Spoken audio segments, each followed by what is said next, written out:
Hello, this is Tom, aka Jedio here for Tabletop Tap Room. And this is our first convention report. We just attended Shire Con.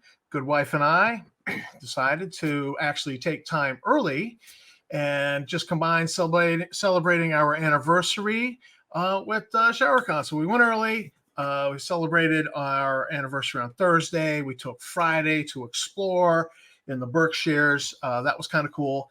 And then Friday evenings, they set up the convention on Friday evening.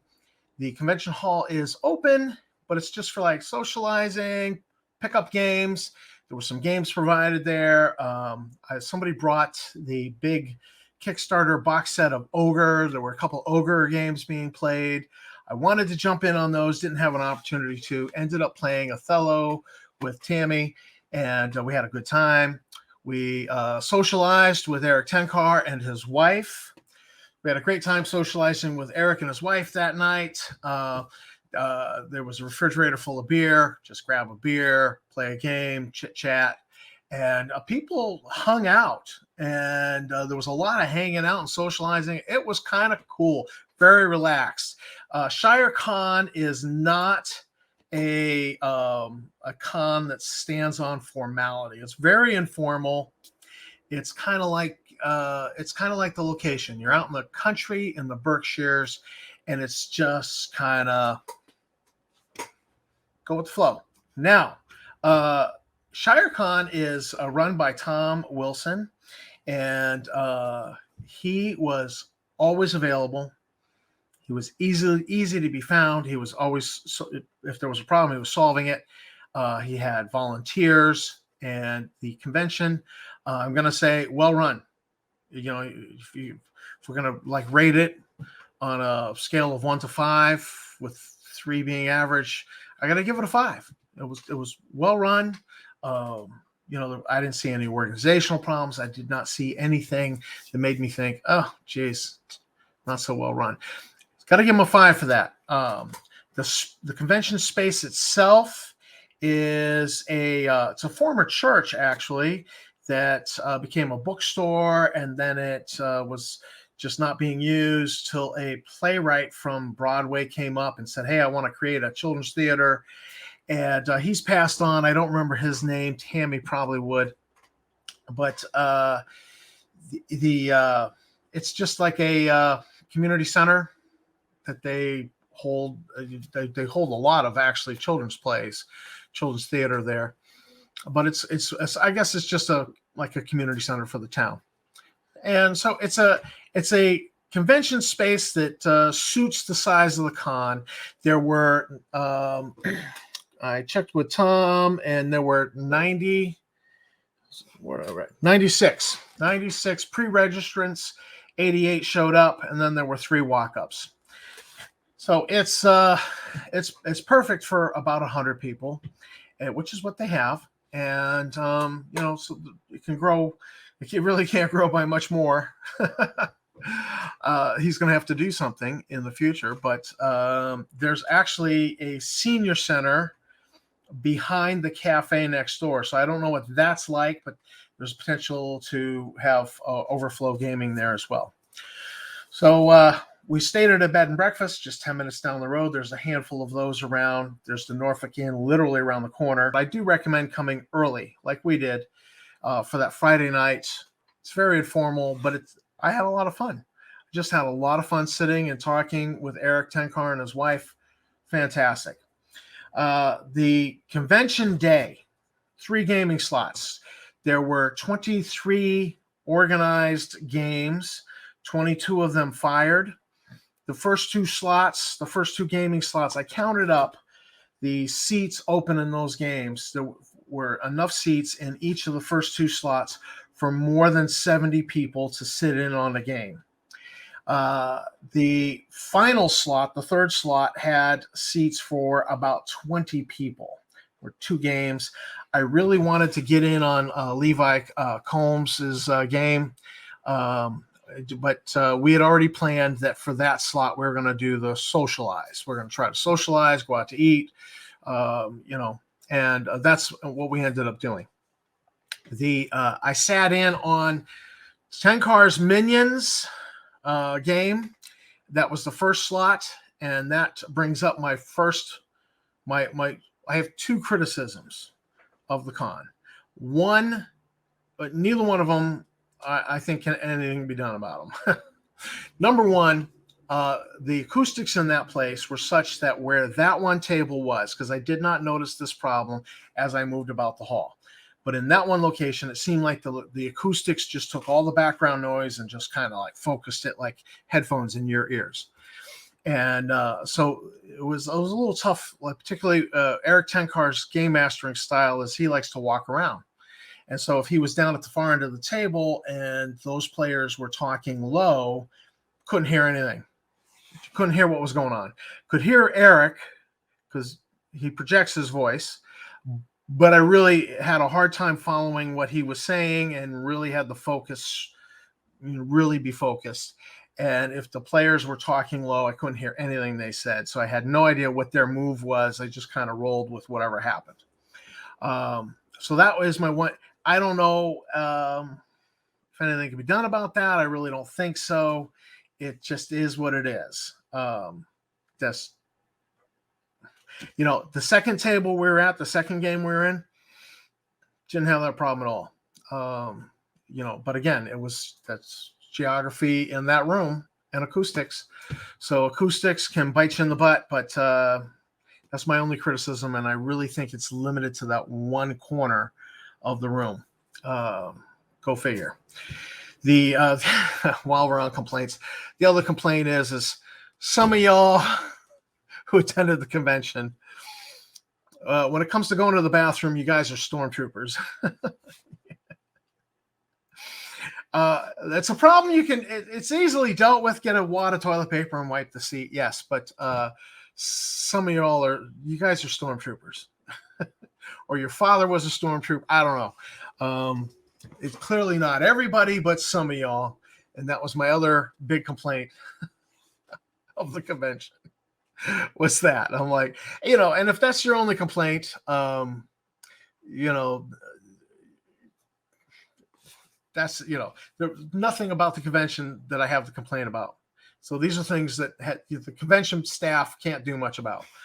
But the second game we played in was the call. It was a 5e game where they call the Cthulhu plotline, and it was Peanuts.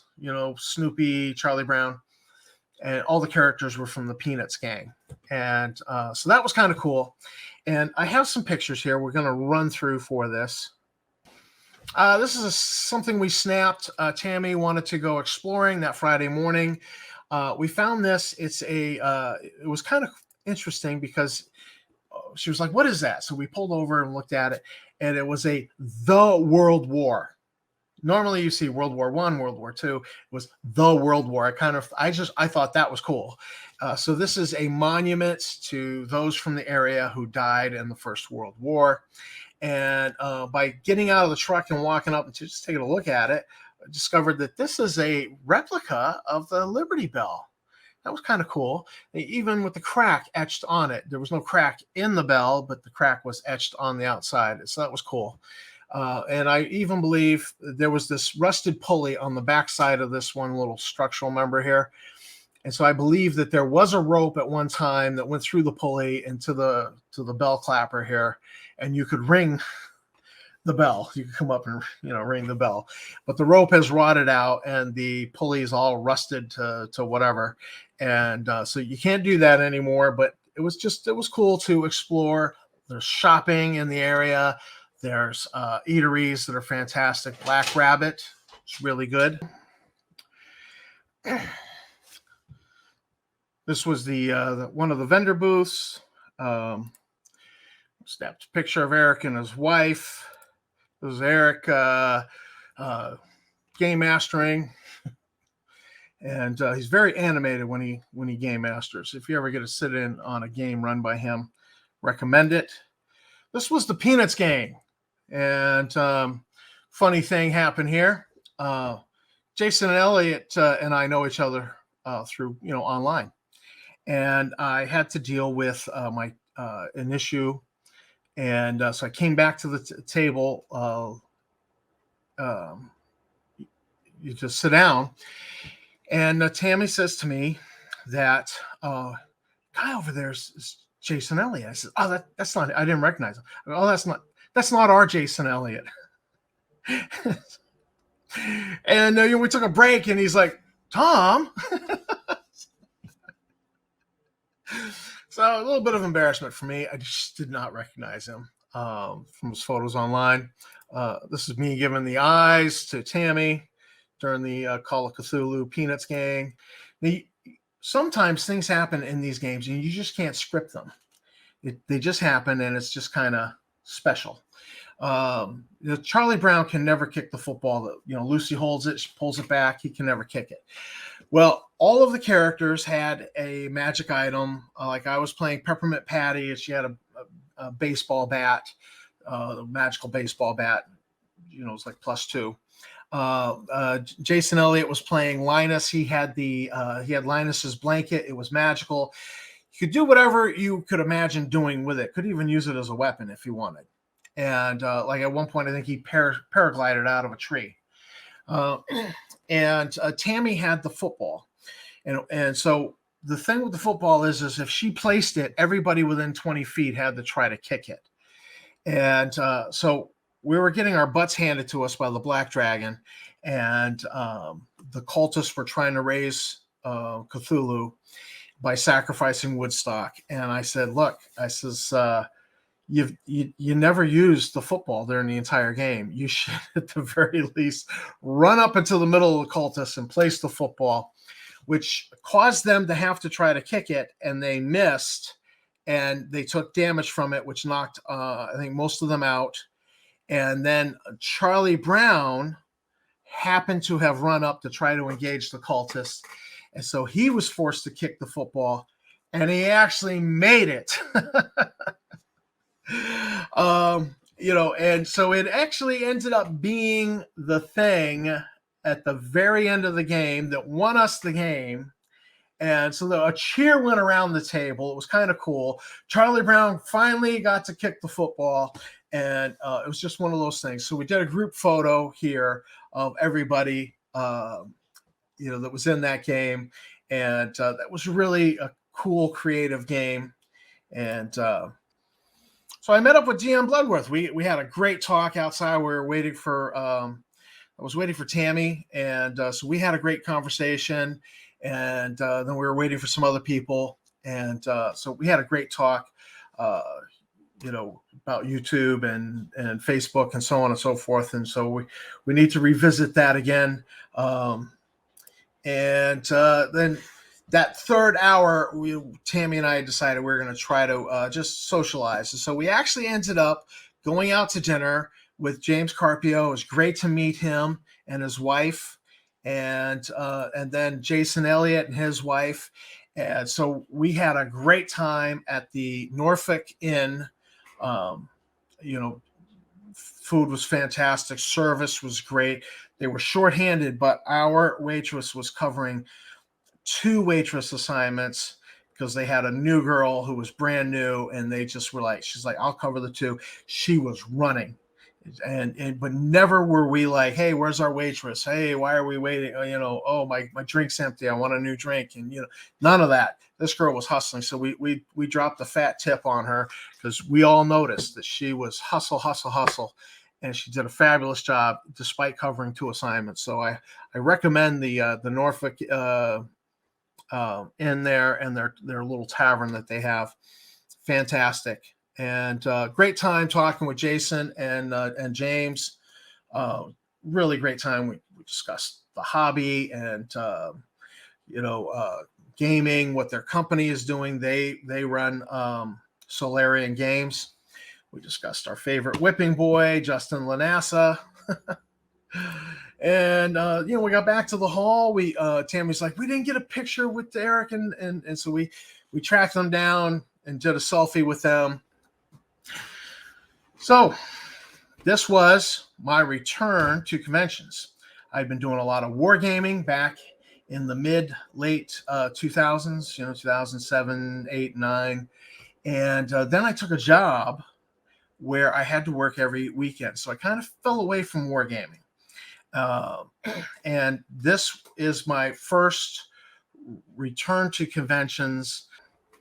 Great way to do it. Small, intimate convention. Coming back, this was a ton of fun. I had a great time. And since it's only 5 hours away, we will be driving back down again next year. And just maybe I'll bring the collection of heavy lead miniatures, the original heavy lead, real lead miniatures from TSR for the Nighthawks game, and do Star Frontiers Nighthawks. And maybe run a regular Star Frontiers Alpha Dawn game as well. So that's what we're looking forward to for next year. And Tom, if you're listening, good job. I had a blast. Tammy had a blast. We look forward to next year. And, anytime, come on the show to promote your convention. Would love to interview you and promote Shire Con for 2023. I thought it was a great time and a fabulous convention. And completely different than, conventions I've attended where it was like 3,000 to 6,000 people. It was nice, had a blast, and can't recommend this any more highly than I have. So, Tom from Tabletop Tap Room signing out and saying, keep on gaming.